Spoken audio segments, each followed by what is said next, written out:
to the sounder of Lady Hoggers. This Woo!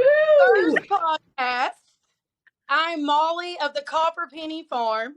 We got Amanda Buck over there of Buck Family Ranch. Used to be farm. They're a ranch now. They're high class. And then we have Laura Jensen. Of course, she's the pig nerd. Say hello, everybody. Hello, hello. Hey, everybody. It's great to be here. So, as we have all been talking on our new group on Facebook, the Sounder of Lady Hoggers, us three together come and joined each other and we created the Sounder, which is a podcast, as you can tell. And we are going to be doing these every month. We're going to try to do 2 a month, but it's just going to be us Lady Hoggers getting together and talking real life, real love, and real farming. Okay? So, the Sounder. What is the Sounder? A lot of people may ask. The Sounder is a group of feral sows with all their little babies running around behind them, and all kinds of generations of them.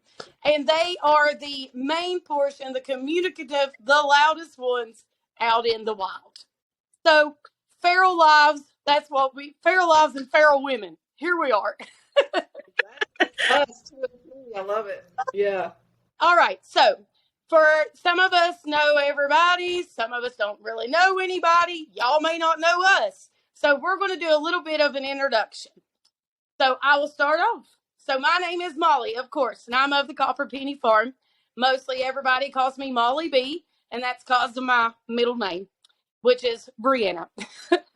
But together with my husband, Ryan, we created the Copper Penny Farm in 2018. Against everything he ever wanted me to do, I started filling my woods with all kinds of hogs, red hogs. I dedicated our farm to heritage red wattles and red wattle crosses. We have been there since 2018, and we have grown from 1 sow to 14, and we have about 20 to 24 litters a year. And I just am out there in the woods doing my thing by myself most of the time. Brian, he does help me, but he gets very aggravated. But I want Amanda and I want Laura to introduce themselves as well, and we can get to know each other. Go ahead, Amanda. All right. My name is Amanda Buck, and I am of Buck Family Ranch. We have just recently changed our name.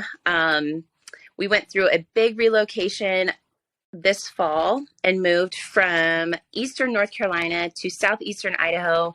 And in doing that, we just felt like going from farm to ranch was appropriate. Our beginnings go all the way back to 2015. We started off in North Carolina with just some acreage and a little house, and we were in the middle of the woods, and we decided, you know what, we want to be a farm. So we cleared land, not a ton, but just a little bit, and kind of went from there. So we started out, we have had goats, chickens, cows, ducks, guineas, all kinds of different things. But this past summer, what we landed on was hogs, and we absolutely loved them. So our plan now that we are here in Idaho is to set up, get all set up for a new area, new adventure. We want to stick with hogs, and we are also looking at going into Navajo churro sheep. So we are a multi-species farm and ranch. I'm trying to get used to saying ranch. But we are multi-species, and we just love to do things regeneratively and sustainably so that we are taking care of the land, taking care of our animals, and doing things in the most economical way, especially right now while feed costs are crazy and inflation's on the rise and all these kinds of things. So that's a little bit about us. I don't know. I do it together with my husband, and we have 3 children, and everybody helps. So, yeah. All right, Laura. Well, okay. So I wear a lot of hats. The Pig Nerd is the website that is my new consulting business, and that's where you can get links to my other 3 ag businesses. I bought my farm in 2013 so that my kids could understand farm life, and we actually bought it for horses because we were trail riders and loved horses. We haven't had horses in probably 5 years now, maybe 4 or 5 years. We had health concerns early on, and my oldest daughter and I have an autoimmune disease, and we learned that the chickens that we were raising at the time for eggs made us feel better. So from there, we wanted to see what else we could raise. I grew up on my grandfather's 60-acre cattle farm in North Carolina, so I knew about cows, and I knew I didn't want cows. The land that they need was a lot. I only have 10 acres. The infrastructure that they need is incredibly expensive. And as we all know, if you're dealing with a big black red Angus cattle and they jump the wrong way, they can kill you and not mean it. So I didn't really need all that. So we went to pigs. I started with those fast growing pigs that a lot of people work with. I had the 8-minute pigs that were, they were dangerous. I know they aren't all that way, but that's where we started. But because of how good that meat was and the desire to eat clean and grow what we ate, I started looking around for another pig. And at the time, nothing really fit the grow out of what a large breed hog could do. A guy that I bought a livestock guardian dog from was posting these weird pigs on the internet, and I asked him what they were. And from there, he told me that he was picking up the remaining herds from one of the universities, one of the meat research centers. And that is effectively what became the foundation for the American Meishan Breeders Association. Yeah. So he took my trailer, went and got them from there. I started with the Meishan. My first goal was to prove that it was a meat hog. I did that through Jensen Reserve, my retail store. And then in 2020, the founder of the AMBA called literally in the middle of COVID and said, I want to retire and I want you to have it. There's only one answer. You don't get that kind of opportunity twice in a lifetime. So my life's work has become to save and promote and create a solid pathway for the Meishan pig through the registry and all the other work I do through the retail store. And one day this lady reached out to me with them red hogs and was asking me about the association. And she said something about, I have this podcast. Would you like to be on it? And I think that was her lead in.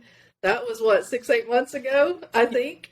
Yeah. So we made friends over that. And I'm just really excited to be here. And kind of a funny note on this. I have no idea what Mollie's last name is.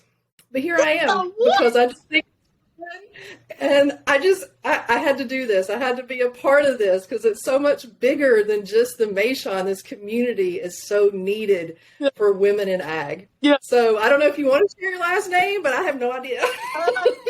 That's hilarious. So, actually, for 2 years now, people didn't even know that my name was Mollie, right? Oh, wow. Like, people literally thought my name was Penny. They would see me, yeah, hello, Penny. And I'm like, yeah, my name's not Penny, but, whatever. So, my last name is Smith hyphen Steffi.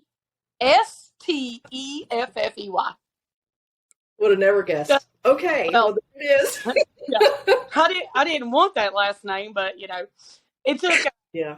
So me and Brian got married in 2013, right? His last name is Steffi, obviously. I can't stand it, but his last name is Steffi. I've been a Smith. That's how everybody knows me. Like back home, I'm just Mollie Smith for the Smith family. I did not want to change it. It took me 4 years to change my name. Brian was like, it's time. Like, let's put the name on there. So instead of just taking it, I hyphenated it. Which makes my legal documents even worse. Yeah. So Smith Steffi. That's my last name. Well, okay. Good to know you. Yeah. So Amanda, your last name is Buck, and Lori, your last name is Jensen. Yes. Married name. That's all good though. Yeah. Yeah. Yep. So I think that's what, like you said, I think that's what what makes this so interesting is that although I've been talking to you, Laura, for a while now, right? Right. We have some very personal, in-depth conversations. Yes. You still didn't know my last name. And then me and Amanda, we have been friends for a while now as well.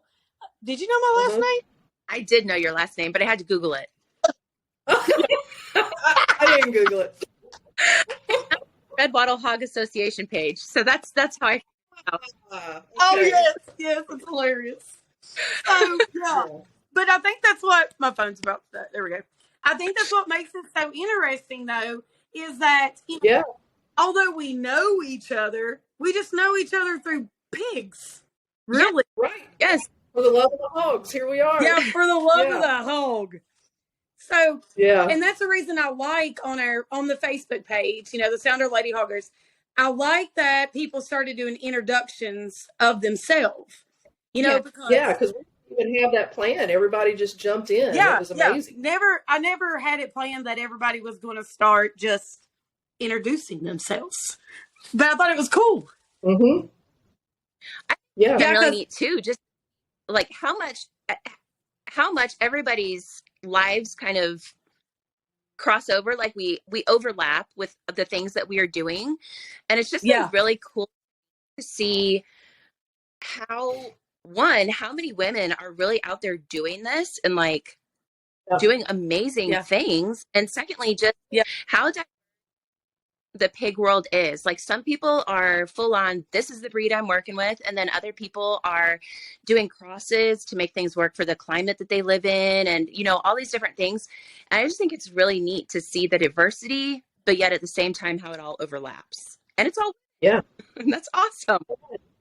Yeah, there's more of us out there than I think we knew, but that's the point at the end of the day, is to find us and create our own sounder, right? Yes. Yeah.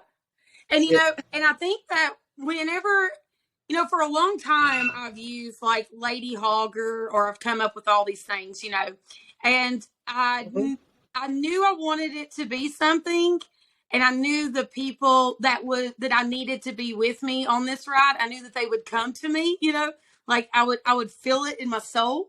And I knew it when I talked to Laura, and I've known it since I've met Amanda, and I think it just makes me really happy that the sounder actually did come together. I think it is, so far it has turned into a great community on the Facebook page, and I feel like doing this podcast is really going to take it to a new level, to where people are more excited and really get affiliated, and women can really show what we're doing. Yeah, I agree. The other night when we were talking about it, I was looking at some of the USDA stats, and it's really interesting to see that women are only 14% of the principal operators on a farm. And then when you look at how many of them are raising pigs, it's like 8.9% of the farm recorded population with the USDA is raising pigs. And that's a pretty small group. Yeah. I think it's a strong group because we've had to be strong. I know that in some of the groups that we've seen, and I think y'all would agree, it can be a little intimidating for women being new to hogs to jump in some places. And I hope that's something that we can work on here. Yeah, I think that it is. When I first started, when I first got my first hog, right? I knew things like growing up. I knew the hillbilly way of raising a hog. Right. Love them and all that stuff. You put them out there, you feed them a shit ton of corn, and you get them fat, and then you fry up sausage. Like that's just what we knew. And so when I realized, because I got my first sow, and then she farrowed I think it was 3 weeks or so after I got her. I had no idea what I was doing, and it was awful. It was it was a tragedy. It was 6 degrees. It was like -12 wind chills. Snow was blowing in on her. It was awful. Doesn't matter. Anyways, learning experience. But I got on, I joined every pig group that I could, right? And I started asking questions. Literally nobody would answer me. Like, they're just like, I just felt like sort of like an outcast. You know what I mean? I'm like, I'm just asking a simple question. So I just started looking through and like seeing the people that were commenting or posting the most. And then I would contact those. But you always saw men to men conversations. They always joined in on those posts. But I felt like because we were women, they're like, oh, that's just a woman with a hog. You know what I mean? Like, I felt like it was just a weird vibe going on. Yeah, I get that. And I think maybe subconsciously I've avoided those groups because you end up with a core group and then they get tired of answering the questions and then it's not as user friendly as maybe it once was. So yeah, I think that's why I've stayed in my Maison world by and large. But this group has opened up so many other people to me that I've thoroughly loved stepping out and seeing how everybody else is doing it. Oh yeah, yeah. I think that like Amanda really wasn't. Oh, you were pretty far. How far was you from me? We were 3.5 hours. Yeah, yeah. Yeah, wasn't too far, but it's like once I started getting into it and like and people started messaging like because I post, I'm annoying, I'm all over the place posting pictures. I love your post. Yeah, I just be posting all over the place. And but once other women started reaching out to me, like Amanda, and there's a Mary Beth that lives not far from me, and anyways, there's a bunch of them, and I realized actually that there was some of me out there, that was closer to me, and they had the same ways that they were wanting to raise their hogs, and it made me feel a little better because there was actually lady hoggers out there that I was forming and creating friendships with. I just didn't know what it was going to lead to yet, Yeah. Right. Yeah. And I've, go ahead, Amanda. I was going to say, I think a lot of women too, with hogs, they're, like Laura said, they're more manageable than some of the larger animals. And they also don't take up as much space. I mean, you can, if you're practicing, like for us, we did pastured, woodland raised. So I feel like you can rotate pastures and allow things to grow back. And depending on your climate, I mean, you can keep quite a few hogs in a pretty small area. Yeah. And so women, if you have a full-time job or whether you are working on the farm, it's manageable to raise hogs, and they bring so much joy. I know I love being around them when they're all barking and happy and squealing, doing all their little piggy things. They're fun to be around. They each have their own personalities, and I don't know, I felt like as soon as we started with hogs, I felt like we cannot not have these because right. They're entertaining and they're fun to be around. And despite the stigma that they're dirty, they're not. Yeah. Right. I don't know. We love them. And I think that for women, especially, hogs are a great gateway animal. And you stop there. You don't have to stop there, but I feel like you land there and they're just a joy. Yeah. But I feel like it'd be a confidence booster as far as like, oh, getting into agriculture or starting a farm or it's not as intimidating as what it sounds like, especially when you are in those groups and things and you're not getting a lot of feedback or a lot of people talking to you, answering questions and things like that. I feel like having hogs can be a good confidence booster that bring joy. And I don't know, I think they're a great place to start and to continue on with because they are a lot of fun. Yeah. Yeah. Like we're seeing in the group, there's lots of choices out there. They're not all red hogs. Yeah, but you can hang out and try lots of different kinds too. So yeah.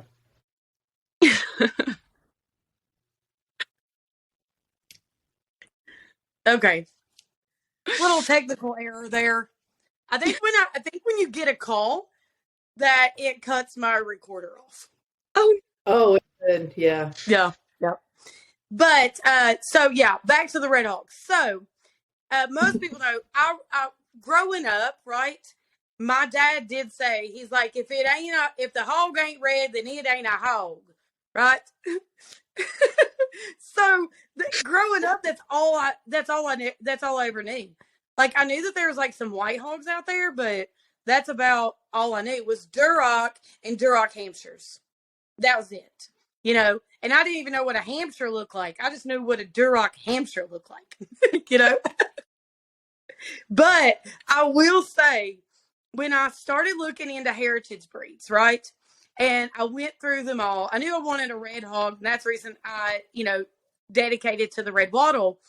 But the hog that intrigued me the most was the Michon, just because the way that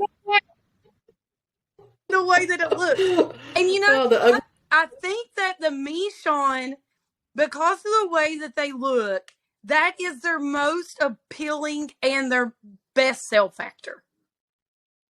Because they're unique, man. Okay. They are unique. And they're so, they look so gentle, Yeah. Yeah.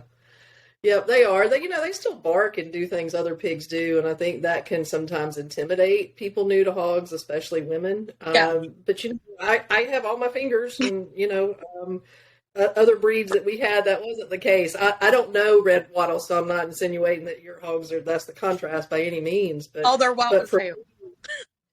What? I said they're wild as hell. Oh well. And you get some Maishon, some of these youngsters, they got some good speed on them, but I think we all know you're never going to outrun a hog, so you got to outsmart them. Yes. I used to chase them, right? Oh, Lord, no. Yeah, I think we've all done that. No, I used to get so mad because, my fencing structure is not the best, Amanda can attest to that. I got some janky fencing. But anyway, used to, the hogs would get out and I would run and yell and I'd throw buckets. I'd just be mad. I'd want to give up. And then I figured out, I was like, if you just leave them alone, right? Mm-hmm. Let them settle. Majority of the time, they know where they're fed and they'll come back. That's right. Unless you live next to a neighbor and they're about to tear their yard up. You do need to get them then, But I live out there in them woods. They could go for days.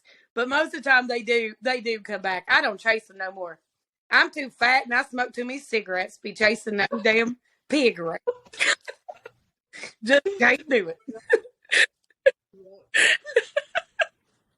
But this may be getting off set, but when you look at what I've noticed on the Facebook page though, is the different varieties of the hogs that everybody is raising, right? And the reason that they are raising that breed. I tell everybody, I do raise red wattles and red wattle crosses, but at the same time, that hog does not fit everybody's family.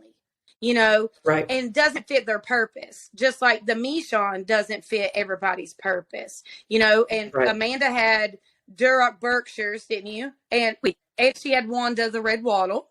Yes. But, and those don't fit. I think that, a lot of times we get on to these groups and we see the question that I can't stand, right? When you get onto these big groups, the question I can't stand is somebody will get on there and say, what is the best breed of hog for me to have? Yeah. Yep. Yeah. That's just an open liner for somebody to sell you their hog. Mm-hmm. And I feel like people, you really need, I tell everybody, you need to really research and go in and, and find farms that have these hogs that you may be interested in. If they're close, go visit them and see what they got, or just contact them and get them to send you pictures or whatever. Do your own research because, different hogs for different folks, Yeah. It's just, and I wish that people did understand that. Like the bigger hogs, mainline commercials, little kids are scared of those. Yeah. Yeah. So more docile, smaller hog is what they need if you got a bunch of kids running around, It's just however your farm is set up. But I can't stand what is your favorite breed of hog? Well, of course it's the freaking hog I'm trying to sell, Yeah. Well, I would always post when I saw those at first, especially. I'd always put Maishon out there because hell, nobody heard of them. Yeah. So I was like, well, somebody's going to read it and see this name and go Google something. Yeah. And I think it's working. Yeah, y'all are doing good. But no, I think that there's so many so many different ways. Everybody's raising them different, but you know, you start posting your stuff and then you start getting criticized because pastured pig people think they need to be in a pasture. You know, Yeah. no, nothing needs to be on concrete. Like it just, you get, but people, there's a lot of people that don't have the land to let them roam around, you know, but they want that homegrown for their family. You know, so I think that's one of the good things I think is going to come out of this is that we do support and encourage everybody for them to succeed in whatever they're trying to do. You know, what works for them. Yeah, not trying to push them into something that will make them not succeed and not want to do it anymore. Right. Yep. But I think that's one of the best things. But I do love seeing, although I did feel like it was a Coon takeover. Like I said, Laura, I was like, all these coons everywhere. Coons everywhere, you know? I don't know. All I see is red hogs, but we'll see how it goes. I'll have to reach out to some of my other lady hoggers. I know.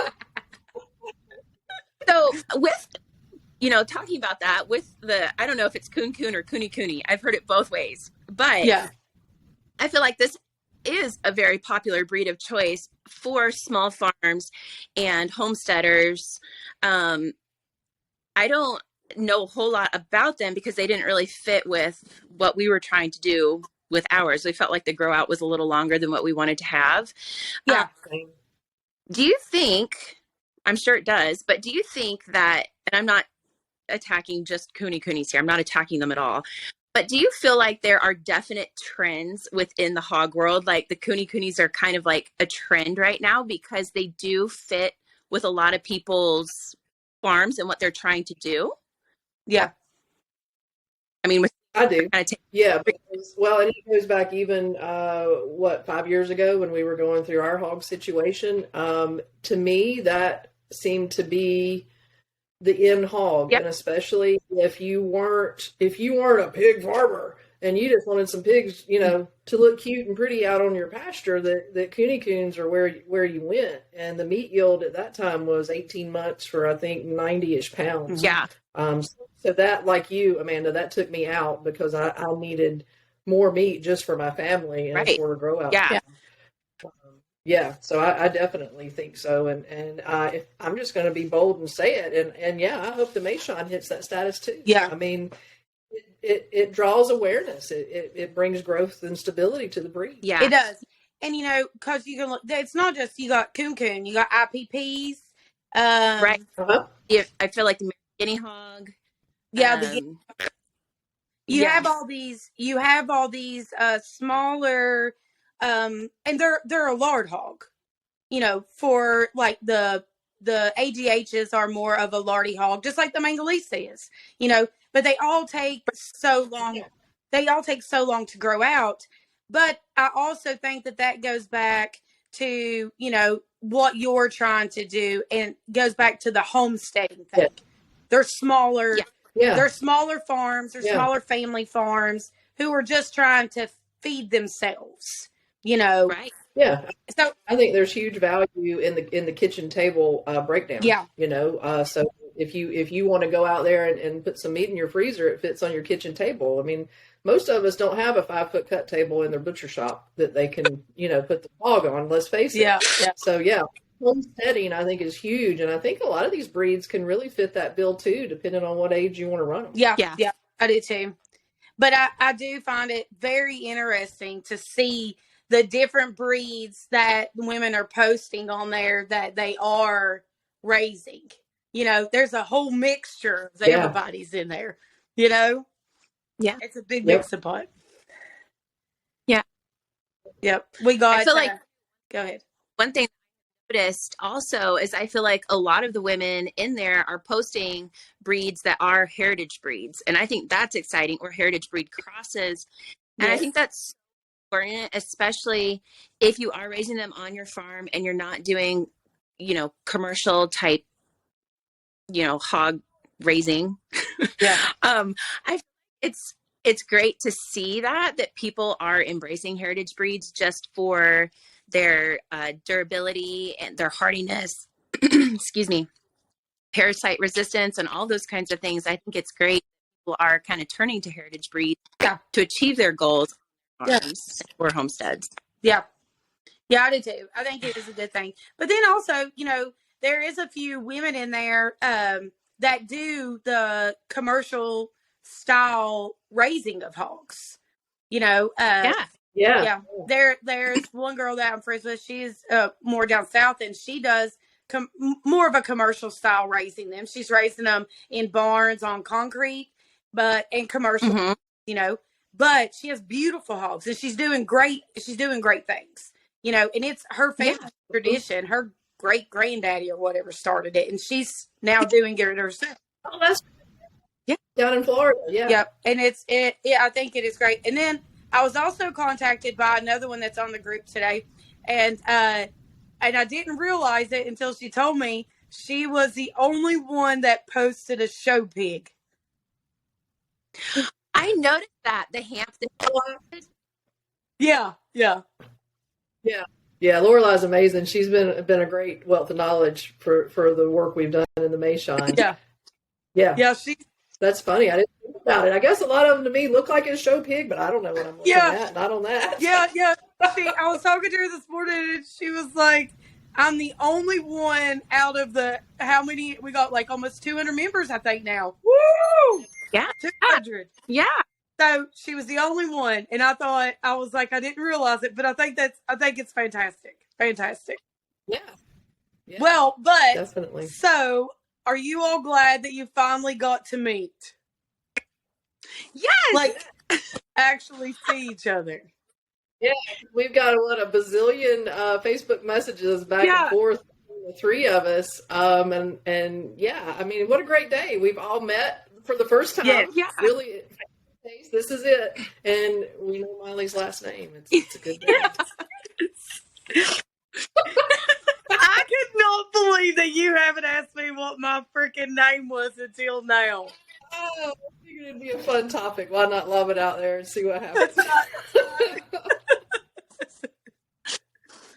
You know, I'm truly excited about what we are doing. Like, it really makes me feel good. You know, I think it's a great thing. I think we're starting something that was really needed. And, you know, but a lot of times you get a bunch of women together and all hell breaks loose. So, I hope you're gonna get, what'd you say? You're not going to get a group of women like us that's not going to have a moment or two. I know. That's who we are. But there has been so much love and support so far. Right. I mean, it just makes my soul feel so good. Yes. Yeah. I agree. Yeah. I agree. You said something about that, didn't you, Amanda, about the vibe of the group and kind of how it took off? Yeah. I mean, I feel like it's just been a very positive, good energy type of group. And I think that's so encouraging, because as women, sometimes we can be super supportive of each other, or we cannot be. And I think it's great to see so much positivity and encouragement and support going on. And I think that is really needed among women in agriculture and lady hoggers, because it has been a male dominated thing for so long. And while I am married and I love my husband and I love the way men contribute and do things, I also think it needs to be recognized that women are doing big things in agriculture now, and we are working either independently or alongside our men. And so I think it's great just to have such a positive environment and a good support and encouragement for women who are in the thick of it or just starting out, because it, like Mollie mentioned earlier, sometimes it can be really hard to get questions answered, get information, find resources. And here we have a group that is going to be awesome for networking and gaining information and just all of those things. So I think it's really exciting, and I'm excited to see where it goes, and I'm excited to be a part of it. And with you all, I think this is going to be so fantastic. Yeah. That is fantastic. Oh my gosh, where did I go? Yeah. Are you losing? We may have to pause here. I could not figure out how to get my screen back.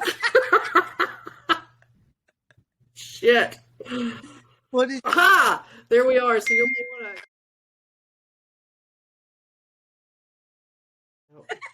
to. All right. So take 27. Ready? No. Getting back to when I thought of this idea, right, and I started getting and raising these hogs or whatever, my husband was like, "This is insanity." He's like, "You have went to a whole new level." He's like, "I don't know what's going on," and then I came in. And because I did work a professional career in public transportation, and I came in one day and I was like, I think I'm going to quit my job. And Ron was like, nah, don't think so. No. And I was like, I already turned in the 2-week notice, man. He was like, what? Oh, well, he didn't. He really cussed me out pretty bad. But anyway, but, and I think that Ryan, when we first got into it, like Ryan had never even seen a pig, I don't think, like in person. Right? He didn't understand it. He's like, this is wild, But yeah. But once he did understand it, and then I told him that I was thinking about this women's community and supporting and everything like that, and I started to, talk about Lady Hog or this or whatever. And just the other day, he sat me down and he was like, never did I imagine like this Mollie right here. He's like, but I didn't imagine all those times that I got so aggravated about everything. He's like, because I always tell him, I'm like, it'll be all right. It's going to be all right. He's like, now that I see what you're doing, he's like, and he started seeing all those introductions coming up on the Facebook page. He was like, I see it. He's like, I really do think, as odd as it is, he's like, I do think it's a great thing. And I was like, see, I told you, man. You got to trust women. I know what I'm doing. Yeah. I feel like my journey, you're recognizing that like right now. But for me, from the point that I left the suburbs to come to the farm, there's been a higher energy at play that has always kind of directed me on where to go. This farm was our first choice of farms. Had we have gotten the farm that my heart was set on, I couldn't do what I'm doing today. So it's been this 10-year journey of following, some people will say his word. I'm not getting into that. I'll just say there's an energy in the universe. And when you follow it, I have found that there is no stopping us and that there is a path that is meant for each of us to follow. And I think we've got a lot of other lady hoggers that would agree with that too. Yeah, I think so. And the more people that I talk to, like, and I communicate with, because you all know, I am super attached to where I live at. Like, that place, the Wild Yonder, to me, I mean, it did so much for me at that moment in my life that I needed it, right? It was my release. It was my freedom. Mm-hmm. And then when I got the hogs, I just went on a whole new level, And, let me tell you, fun fact here. It's going to be my fun fact of the day, right? Fun fact. Do you know? Actually, you don't know because I'm telling you. So anyways, let me tell you. The doctor that delivered me, right, in Pikeville, Kentucky, his name was Dr. Pig. You were marked from birth. And he wore, my mom said that he wore a hat, right? And like when he would come in to do his checkups and everything, he had a hat that had little bitty pigs going around it. And she said, it just is funny how here I am. And the doctor that brought me into the world, his name was Dr. Pig. P-I-G-G. He improved on you. Oh my goodness. I found him. I Googled him. Yeah. Oh, wow. I was like, I told Kim, but yeah, his name was Dr. Pig. Thought it was a fun fact. Anyway, lost my train of thought, giving a fun fact of the day, Well, I'll give you mine. I found out once I jumped into this Nation thing, my grandfather where I was born was the pig guy Oh, in the what? community. He had the best. Everybody wanted Oh, yeah? his pigs. That my paternal grandfather was the pig guy, Wow. and I Yeah. had no idea. So yeah, I guess it does trail a It little does. bit. Who It knows? does. Is there pigs in your family, Amanda? What's your fun fact? I don't know. My mom grew up on a farm, and Yeah. their family had pigs. They had Durocs and Yorks. Yeah.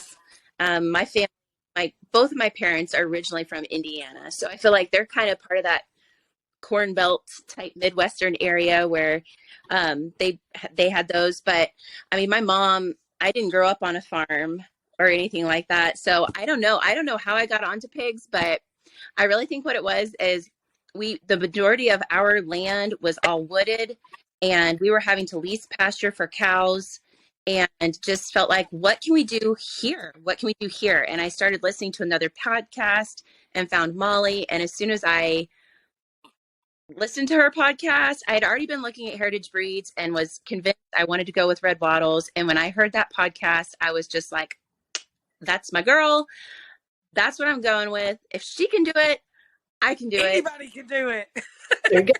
Yeah, and I don't mean that to like downplay you. I'm just saying, like, I know, like, I can feel the passion and her energy and her commitment to it. Like, I almost feel like it's one of those things that when I venture out on something, it's like, there's no turning back. I'm in this. And I felt like that's what I got from Mollie. And it was just kind of like, all right, that's what we're going with. So maybe somewhere back there, though, those genes are in there. It's part of my history, but I think I'm probably more committed to it than other family members have been. I would consider myself first generation because I don't really come from, I mean, like I said, my grandparents had a farm and it was just a family farm for themselves. It wasn't, a community type thing at all. It was just out of necessity. They had 6 kids and had a family farm to feed everybody.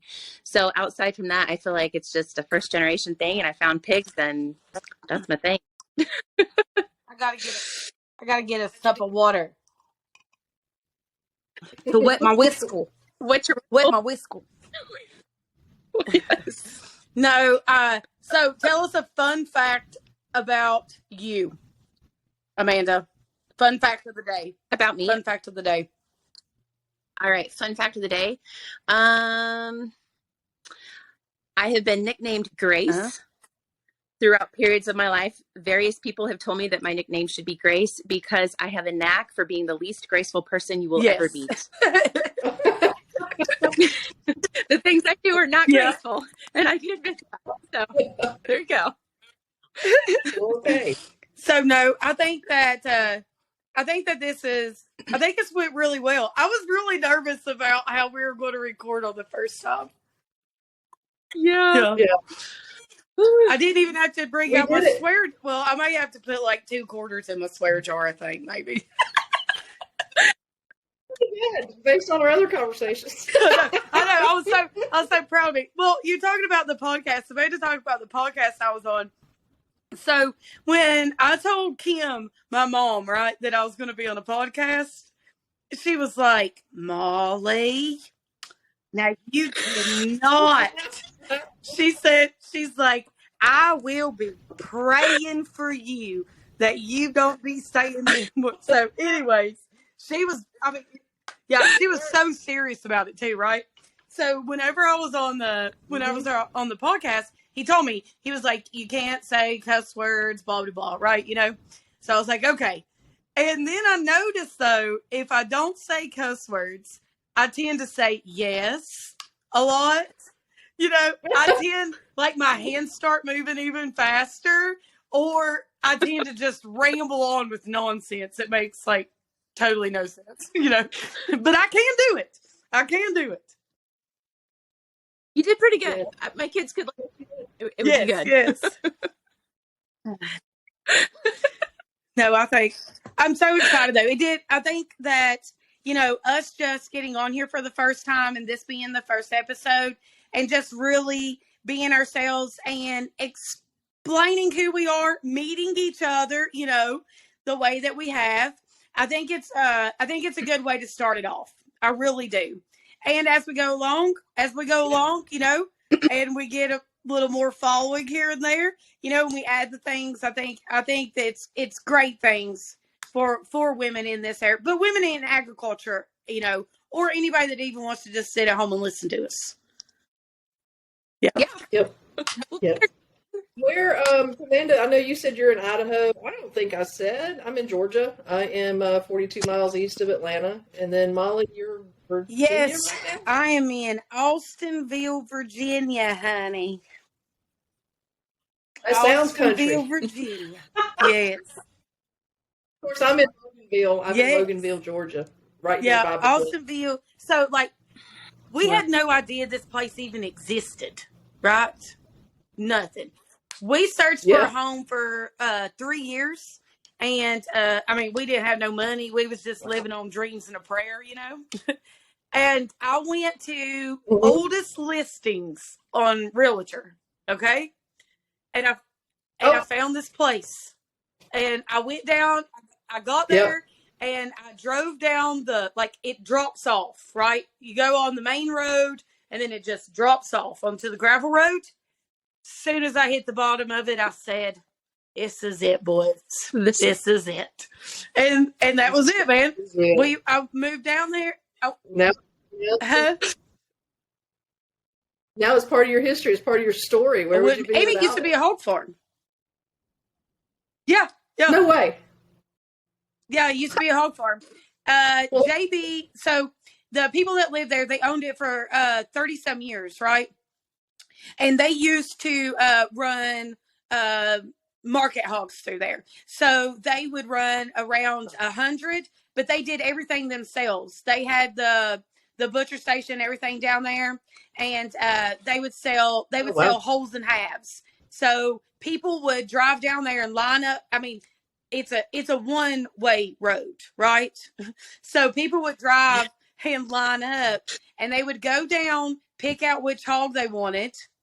They would then do it as a whole or a half, and they would take off with their meat and go on. But he would do 100 at a time that way. Wow. Yeah. Wow. Yeah. That's good. All right. Well, I got to go feed my pig. This has been great. So I can't wait for the next one. See you I'll later. see you. I will sign off too. All right. See you later. See ya. See ya. So I want to thank everybody for joining us today.